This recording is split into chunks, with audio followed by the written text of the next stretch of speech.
So you're going to provide, you're going to do some conditional formatting to your data.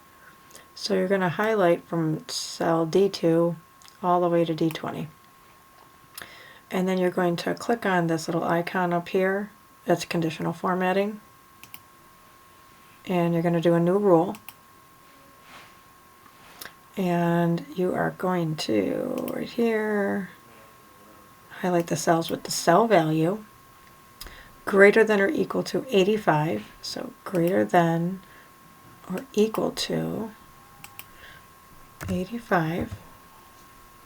And then you're going to make it green. And once you do that, you're going to click done.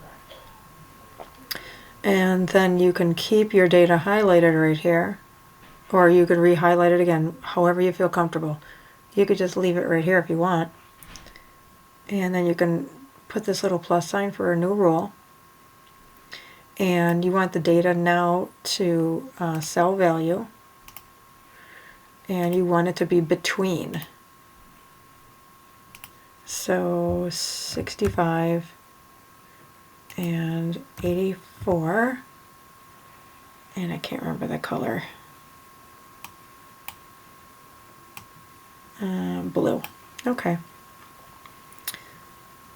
So I have to click here, and I will have to change this guy. Let's do the blue.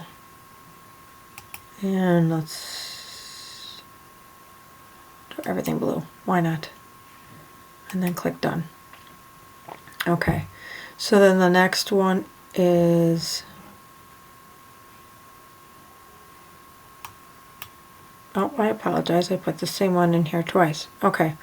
So I'm going to change that in a second. So what I would like you to do